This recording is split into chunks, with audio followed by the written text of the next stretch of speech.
మీ ప్రయత్నాలు కొనసాగిస్తున్నట్టుగా కనిపిస్తున్నది. ఈ విషయంలో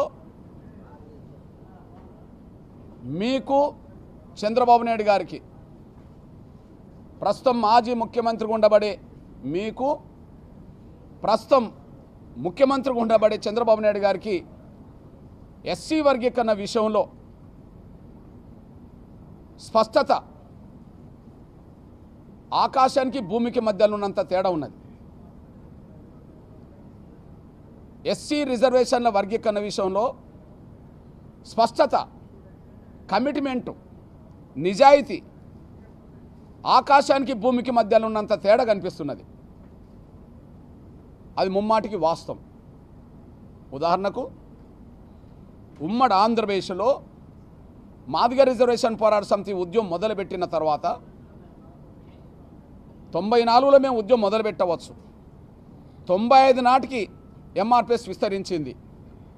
కానీ 96 నాటికి ఈ ఉద్యమం ఒక ఉద్యమ రూపం దాల్చే సమయంలో అప్పుడు గౌరవ చంద్రబాబు నాయుడు గారు ముఖ్యమంత్రిగా ఉన్నాడు.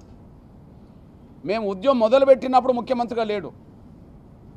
ఉద్యమం విస్తరిస్తున్న దశలో కూడా ముఖ్యమంత్రి లేడు. కానీ ఉద్యమ రూపం దాల్చే సమయానికి ముఖ్యమంత్రిగా గౌరవ నారా చంద్రబాబు నాయుడు గారు ముఖ్యమంత్రి హోదాలో ఉన్నాడు. మార్చ్ 25వ తారీఖు నాడు 96లో, మార్చ్ 25వ తారీఖు నాడు 96లో మొట్టమొదటిసారి బషీర్బాగ్ ప్రాంతం వద్ద బాబు జగ్జీవన్ రామ్ విగ్రహం దగ్గర మాదిగల ఆత్మగౌరవ సభ పెడితే ఆ సభకు ముఖ్య అతిథి హోదాలో వచ్చి ఎస్సీ రిజర్వేషన్ల వర్గీకరణకు కట్టుబడి ఉంటామని, ఎస్సీ రిజర్వేషన్ల వర్గీకరణను చేస్తామని ఆనాడు మాటిచ్చాడు. ఆనాడు ఇచ్చిన మాట నిలబెట్టుకోవడానికి కొంత సమయం తీసుకున్న తర్వాత వర్గీకరణ అంశాన్ని అధ్యయనం చేయడానికి జస్టిస్ రామచంద్రరాజు కమిషన్ వేశాడు. అది కూడా 96లోనే. జస్టిస్ రామచంద్రరాజు కమిషన్ నివేదిక 97లో వచ్చిన తర్వాత ఎస్సీ రిజర్వేషన్ల వర్గీకరణకు అనుకూలంగా నివేదికను శాసనసభలో పెట్టి దాన్ని ఆమోదించి వర్గీకరణ చేశాడు. మధ్యలో స్వార్థపరులు కల్పించిన అడ్డంకుల వల్ల,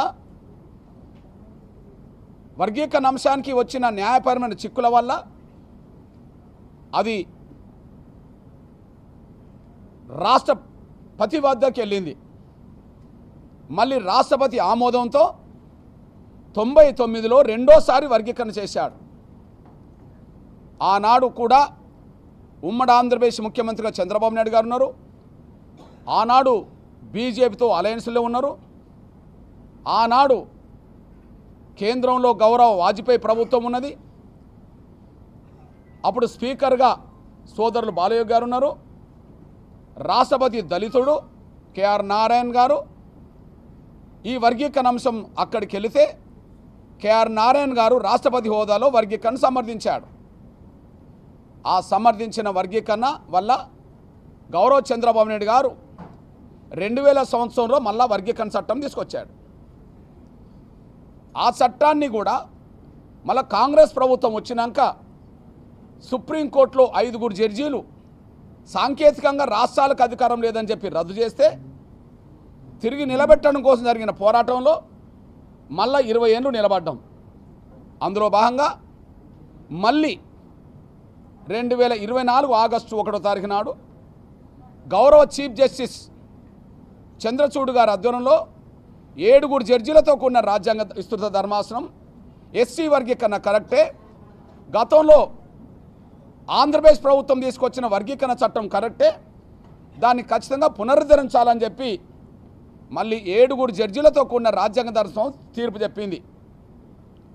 ఆ తీర్పును అనుసరించే ఆంధ్రప్రదేశ్లో దాన్ని అమలు చేయడం కోసం గౌరవ ఐఏఎస్ రిటైర్డ్ అధికారి రాజీవ్ రంజన్ మిశ్రా గారి నాయకత్వంలో కమిషన్ వేయడం, ఆ కమిషన్ సిఫార్సులు వర్గీకరణకు అనుకూలంగా ముందుకు తీసుకెళ్లడం, అందులో భాగంగా వర్గీకరణకు కట్టుబడి ఉన్నామని చెప్పి సబ్ కమిటీ వేయడం, క్యాబినెట్ తీర్మానం చేయడం, మొన్న శాసనసభలోను శాసనమండలిలోనూ ఈ వర్గీకరణ అంశాన్ని తీర్మానం చేసి రేపో మాపో వర్గీకరణ అంశాన్ని పూర్తి చేయడానికి